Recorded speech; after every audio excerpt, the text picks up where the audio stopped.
Ouais. Bonjour et bienvenue pour cette vidéo de présentation de commentaires sur les 5 Tibétains avec Julien. Bonjour à vous. Nous allons démarrer les 5 Tibétains qui sont des exercices physiques qui vont travailler sur les chakras qui étaient pratiqués à l'époque par des moines tibétains pour améliorer l'énergie des centres vitaux, les chakras, toutes les glandes hormonales et donner beaucoup de vitalité. Au début, ce n'est pas un exercice très facile à faire. Nous allons démarrer par une salutation au soleil A, 3 fois. Alors là, ça permet vraiment de rentrer en soi, de se détendre et d'échauffer le corps surtout. Si vous démarrez les 5 tibétains immédiatement, ça risque d'être difficile. Pour moi, les salutations au soleil sont vraiment une introduction parfaite à la pratique des 5 tibétains. Ça permet aussi de se recentrer. Au début, on a vu que j'ai mis les jambes en arrière. Nous verrons d'autres variantes par la suite. Donc je ne vais pas préciser ici les salutations au soleil, vous les trouverez sur YouTube ou le mieux ça serait de le pratiquer avec quelqu'un. Là on voit que le dos est relativement droit, les épaules écartées, les mains écartées, les orteils écartés et hop et on saute vers l'avant ou vous ramenez les jambes l'une après l'autre. On souffle et on respire à nouveau. Ah oui, là le caméraman n'était pas au top mais voilà.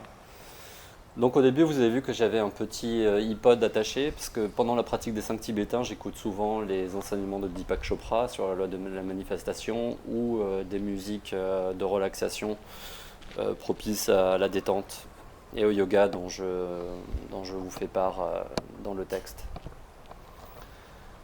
Voilà, on essaie toujours de faire le dos droit, la tête courbée,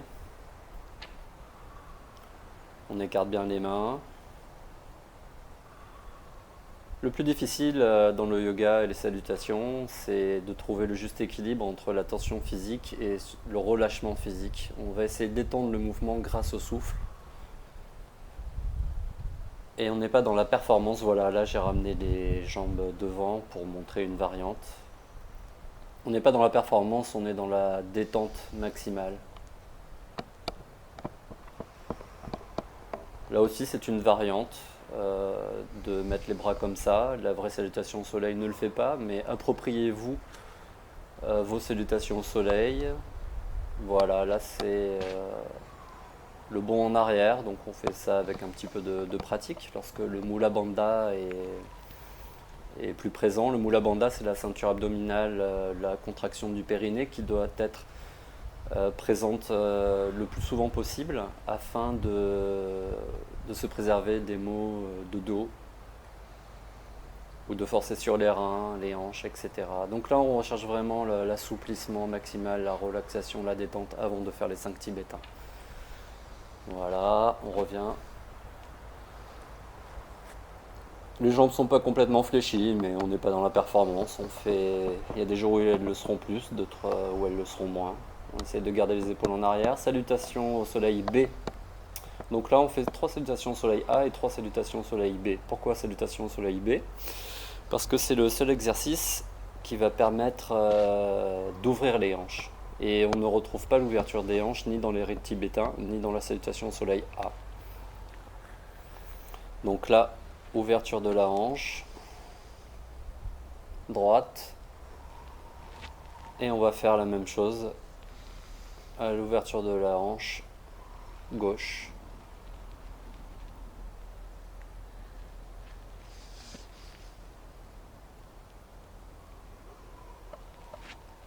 Et on revient en position du chien.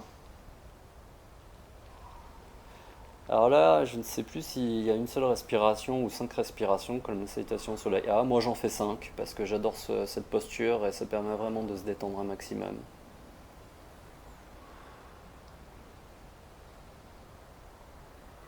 Au total, la pratique des salutations au soleil et des 5 tibétains prend 20 minutes lorsque on fait 21 mouvements sur les rites tibétains, sachant qu'on peut démarrer par 5, 3 et augmenter petit à petit à 7, 9, 11, 13, enfin comme vous voulez, 5, 10, 15, 20, 21.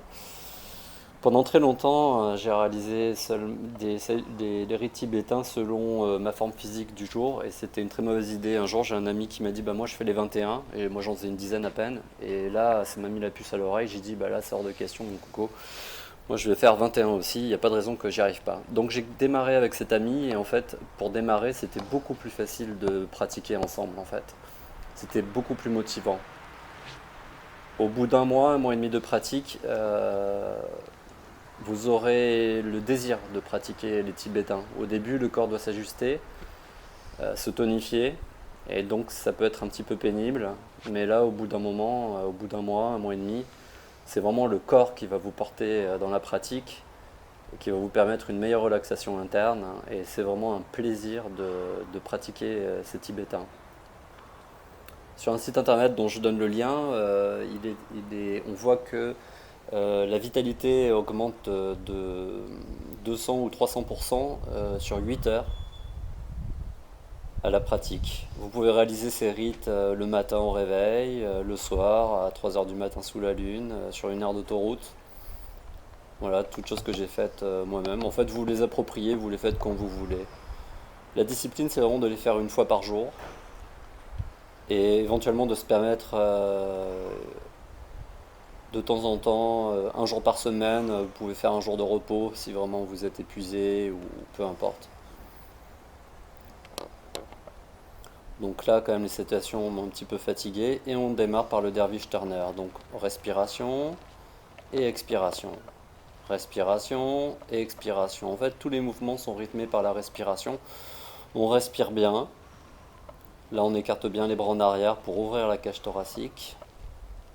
On fait ça à son rythme. Si vous avez la tête qui tourne trop rapidement, vous pouvez vous arrêter et passer au deuxième rythme. Personnellement, moi, ça me dérange pas, j'aime bien en faire 21. J'adore ce mouvement de Dervish Turner.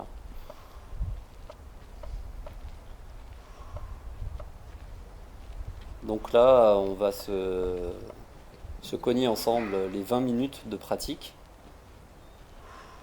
C'est peut-être un petit peu long, vous pouvez avancer la vidéo si vous le souhaitez. Et quand on les fait, après, au bout d'un mois, un mois et demi, il y a vraiment cette période un peu délicate à passer. Ça devient un plaisir et presque une nécessité de faire ces exercices. J'ai essayé énormément d'autres pratiques, le Ashtanga Yoga pendant 1 heure et quart, 1 heure et demie de session, la musculation, le footing. Et au final, aujourd'hui, les rites tibétains, c'est vraiment ceux qui répondent à une double demande, celle d'une relaxation psychique, notamment en plus si vous l'accompagnez d'une musique de relaxation ou d'enseignements divers et variés de votre préférence. Et aussi d'avoir une certaine posture, une vitalité. Et, vous avez la ceinture abdominale qui va se dessiner, vous avez le buste qui va se dessiner. C'est vraiment un exercice très intéressant à tout point de vue, y compris au niveau de la vitalité. Donc là, on penche la tête en avant, puis on lève les jambes le plus haut possible. On rebaisse les jambes en soufflant et on baisse la tête ensuite. On monte la tête pour arrondir et ne pas forcer sur les reins. Toujours penser à Mula Bandha. C'est l'exercice le plus difficile des 5 tibétains. Là, vous voyez que en fin d'exercice, je tends les orteils. Je fais cela pour détendre l'effort et la contraction de la ceinture abdominale. Il y a des jours où c'est plus facile que d'autres, évidemment. Enfin, une fois que ce deuxième rite sera passé, ça sera le reste, c'est de la gnognotte. Donc prenez un petit tapis de yoga quand vous partez en vacances. Il y en a qui coûtent vraiment pas cher, qui sont très intéressants sur internet maintenant. Prenez plutôt un tapis qui accroche. Le mien c'est un tapis en tissu, c'est assez rare comme pièce, mais bon moi je préférais, je tombe amoureux des couleurs. Voilà, là je détends encore les orteils. Avec un petit sac que vous pouvez emporter partout et vraiment réaliser dans une chambre, dans la nature, près d'une piscine, dans un appartement, dans la rue. Enfin bon, dans la rue on risque de vous prendre pour un fou, donc vaut mieux pas, mais... Voilà, alors faut pas trop appuyer sur les mains servent tout de même à soulager légèrement, mais faut pas utiliser les bras. Ça sert simplement de support. Bon, on doit être arrivé à la fin des 21 là. Voilà, donc là on se détend bien. On intègre les énergies, on se détend. Vous pouvez mettre les mains sur le ventre ou sur le côté. Détendez-vous bien, mais pas trop parce qu'après ça va être difficile de reprendre. Vaut mieux rester dans une dynamique. Bon là néanmoins, c'était peut-être un jour de petite fatigue, donc je me suis reposé un petit peu plus que d'accoutumé. Hop, on passe au troisième rite. Donc on se met comme ceci, la tête en bas. On penche la tête en arrière et le buste suit. Dans un premier temps, on va faire des petits mouvements d'inclinaison et au fur et à mesure que vous sentirez à l'aise ou que vous en ressentirez le désir, vous pouvez aller un petit peu plus loin dans le mouvement. Le but est toujours de s'approprier les exercices, ces pratiques, les enseignements, il faut les faire siens. Donc on écarte bien les bras en arrière pour ouvrir le buste à nouveau, on respire bien, on gonfle la cage, des fois on n'y pense pas assez. Et on souffle à fond, là, on relâche tout. Alors je mets les mains derrière au niveau des attaches fessières pour me faire penser à ne pas trop serrer les fesses. Un des risques serait effectivement de trop tendre les fesses et les jambes et après vous aurez des contractures. Donc le but c'est vraiment de rester une fois de plus sur le Mula Bandha. Et tout ça, ça se fait en fait de manière naturelle avec la pratique. On ne peut pas forcer un Mula Bandha, on ne peut pas forcer une extension. Le but est la relaxation et le lâcher prise et la discipline de la pratique, toute la vitalité que ça amène. Et tout ça, ça se fait avec le temps, faut pas être dur avec soi. Là, je mets les pouces dans les trous des sacrums. Si vous prenez un schéma sur internet, vous verrez qu'il y a 4 trous dans le sacrum de manière symétrique, donc ça en fait 8. Et donc je mets les pouces, voilà, au fur et à mesure, je monte un petit peu dans les petits trous vers le bas qui remontent vers les plus grands trous. Il y a souvent, les énergies sont un petit peu bloquées ici, donc je profite de cet exercice pour désencombrer un peu ces petits trous peuvent s'accumuler un peu facilement, de manière naturelle, les énergies en bas du dos. Si vous avez mal au rein, allez-y très doucement avec cet exercice. Voilà, là je remets les paumes sur les attaches fessières afin de contrôler la tension des attaches. C'est un exercice qui donne une bonne musculation. Moi j'ai des jambes d'allumette à la base. J'ai rien trouvé qui puisse répondre à ça. Les 5 tibétains me donnent de petites guiboles sympathiques. Et ça remplace bien les pompes aussi. Voilà, ça c'est pour l'aspect. Peut-être que ces messieurs seront plus intéressés. Au niveau des femmes, je pense que ça peut apporter un soutien tout à fait similaire. On se détend, on intègre les énergies. Et hop, on démarre pour le quatrième rite. On essaye de rester perpendiculaire le plus possible. Pencher la tête en arrière et le corps qui suit. On revient, on souffle. Respiration. Expiration. On pousse sur les pieds et les talons. On pousse sur les pieds et les talons, c'est ça qui va. Donc la tête qui lance le mouvement en arrière d'abord et le corps suit et puis on pousse sur les talons. Ensuite on fléchit bien les pieds vers soi pour étirer les jambes sans forcer. On reste dans l'attitude du yoga, c'est-à-dire que on cherche l'assouplissement et non la contraction. Un équilibre qui se trouve avec la pratique, mais il faut porter attention pendant l'exercice. Si l'exercice est trop difficile, c'est qu'on force trop. Les bras, les mains sont positionnées près des hanches. Elles pourraient être là, même un petit peu plus en arrière. Certaines personnes ont des difficultés à... Voilà, là j'ai remis les mains en arrière. Certaines personnes ont des difficultés à faire le pont. Elles ont peur ou quelque chose comme ça, mais bah faites-le, tout simplement. Voilà, on expire. Là, on doit être à une douzaine de séries. Et vous voyez, ça se fait sans souffrance. Quand on a la petite musique dans les oreilles ou le Deepak Chopra dans les oreilles avec l'iPod, c'est vraiment fantastique. Donc vous avez la musique de Deva Premal qui s'appelle Moula Mantra, je crois, qui est vraiment une super musique pour accompagner les rites tibétains. Si vous pouvez le faire avec un ami ou une amie, au moins au début pour vous motiver, c'est vraiment très intéressant. Voilà, là on souffle un peu parce que ça sollicite quand même l'effort physique. Mais il n'y a pas besoin d'être en grande forme physique pour faire ces tibétains, malgré ce qu'on puisse en penser. Il suffit de s'y mettre et après, ça vient tout seul. Voilà, voilà, cool, on y va, hop. Et le dernier exercice. Ah, le caméraman, voilà. Donc, on respire et on souffle, tête en haut. Les bras sont bien tendus, on rentre pas la tête dans les épaules. On essaye de faire le dos droit avec les bras en avant, le chien. Donc là, vous regardez le nombril, vous essayez de pencher la tête au maximum à l'intérieur, sting, et au maximum à l'extérieur. La tête accompagne souvent le mouvement, ainsi que la respiration.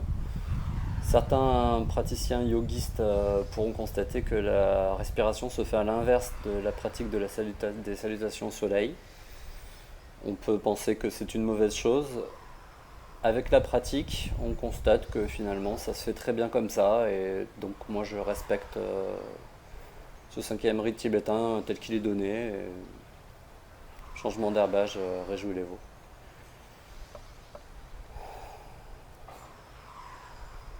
Donc là c'est vraiment le dernier exercice, donc là on commence à se dire waouh, ça y est, c'est bientôt terminé. On est même à 17 minutes en fait, hein. Celui-là, il fait beaucoup de bien. Attention, si vous avez mal au dos, pensez bien à Mula Bandha quand vous vous étirez vers le haut. Et je vous rappelle que je ne suis pas un prof de sport et que vous êtes responsable de votre santé. Et si vous avez des doutes là-dessus, demandez à votre médecin un certificat pour la pratique du yoga. C'est ce qui est demandé dans les classes de yoga, en tout cas en France. Respiration. Et on souffle bien, faut pas hésiter.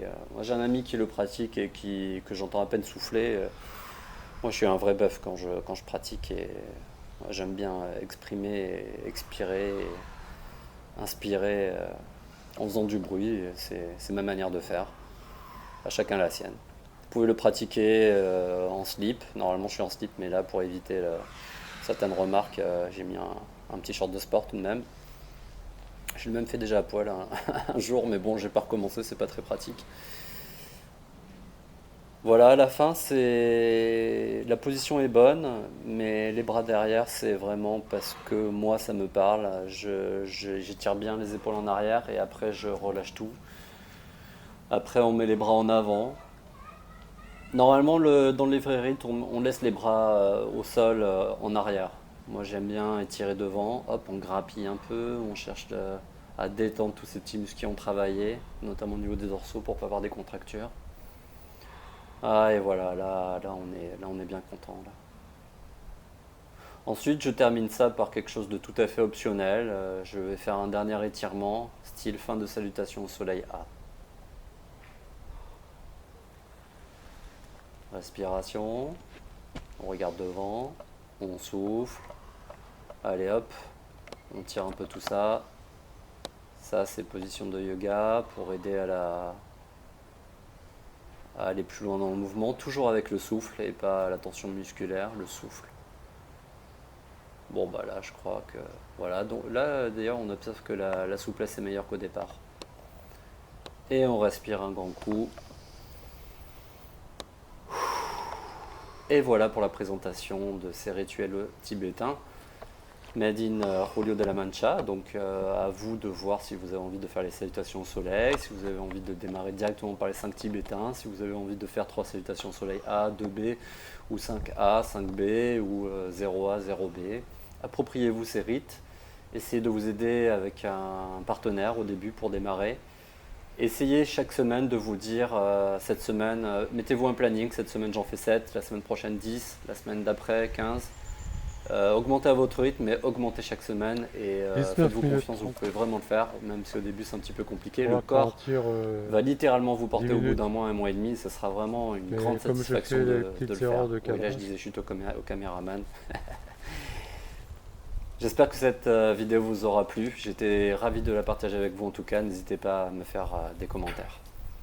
Je vous souhaite une excellente pratique des 5 tibétains et que ça vous rapporte énormément de vitalité. À bientôt. Om Satchidananda Parabrahma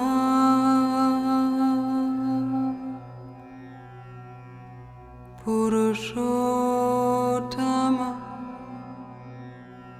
Paramatma